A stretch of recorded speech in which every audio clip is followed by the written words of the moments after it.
Hi everyone, it's Don and I hope you're having a fantastic day. And look, I'm getting a lot of things going on. People saying, hey, with all the COVID that's being found on the cruise ships, are we in danger of having the cruise line shut down again? And, let's talk about that situation.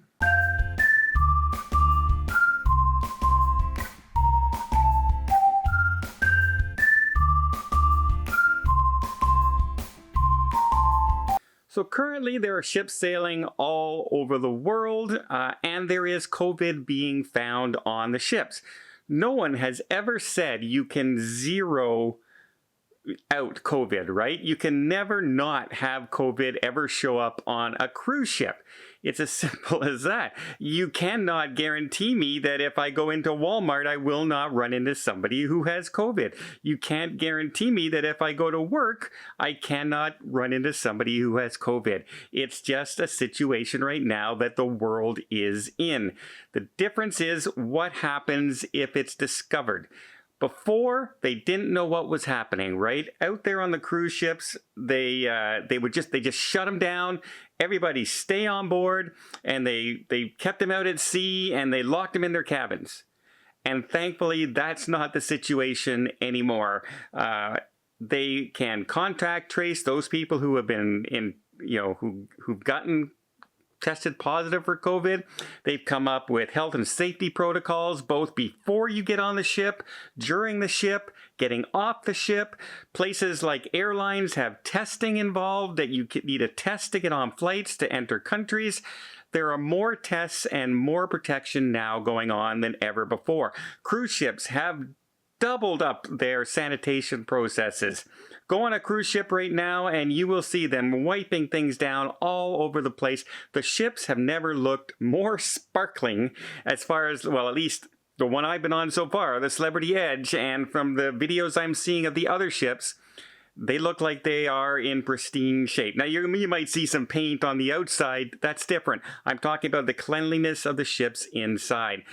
The crew is all over the place. They have the buffets. You're not touching food anymore. They're very careful with the sanitation processes on board.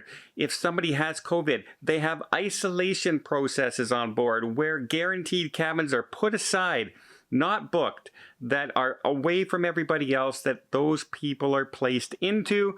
And then there's protocols to get them off the ship as soon as possible, as well as contact tracing of those who may have been in contact with them. It's a different story than it used to be.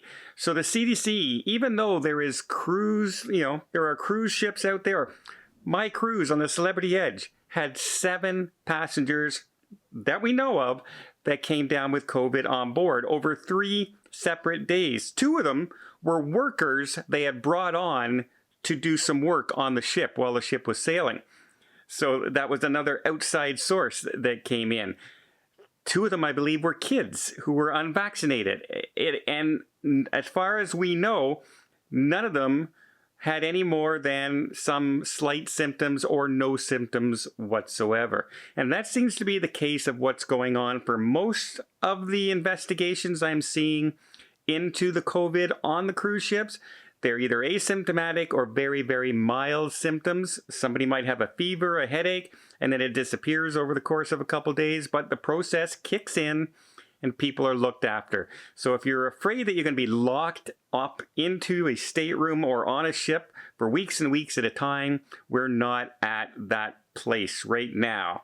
But before I talk to you a little bit more about it, let me just invite you to hit that subscribe button. Again, it really does help the channel out. If you haven't done so already, you'll be up to date with all the news and all the stories going forward about what's happening with the cruise lines. And who knows, you'll see if maybe your cruise is being canceled or changed or itineraries. You never know with the news changing on a daily basis. So I do get that question a lot. Do I think that it's possible that the cruise lines now will be re-shut down? I don't believe so. Now that they have the health protocols in place, now that they've actually set sail, and now that land places are getting more COVID percentage-wise than is actually even on the cruise ships, then it's hard to shut down that industry when you cannot shut down all the industry across the country, right? A lot of countries still, like Canada, we haven't opened up 100% yet. We're still wearing masks. We're still doing this. And the cruise lines are reacting to the current situation. So right now they have the Delta variant that is starting to run through the United States. They've re-implemented a lot of we have to get tested now before we get on, even if you've been vaccinated. That wasn't the protocol a week ago. Things are changing on the fly. Cruise ships are keeping on top of it. And that's all that the CDC and really the federal government can ask, is that they're watching it. Now, if one cruise line goes out there and just completely goose up, doesn't do testing, doesn't do proper sanitation, doesn't do isolation, doesn't do all that, and there's a huge outbreak, like 50, 60, 70 people on board, then you might see some real questions answered. But as long as the cruise lines can keep it at a minimal amount of people, it's no different than the amount of people that are breaking out in schools, in hospitals, in workplaces. It's the exact same thing. So would you shut down that industry and not every other industry? We would have to get back to that point, I think, now for the cruise ships to be shut down once again. They may start delaying some of them, saying, you know what, even that I don't really see happening. I don't see the CDC saying you cannot, as long as you follow the procedures that they set out in place. And if you need to do a test cruise, then do the test cruise. And I haven't seen a test cruise fail yet. So we'll see what happens with that. The good news is, do I think the CDC will shut down the cruising now that the Delta variant is spreading? No, I don't think they will. And I don't think it makes any difference right now unless they start shutting down the entire country once again. Well, I hope you appreciate this video. If you did, please give it a thumbs up. We'll see more tips, more tricks, more travel vlogs from around the world. Hit that subscribe button. Until next time, have yourself a safe and a great vacation.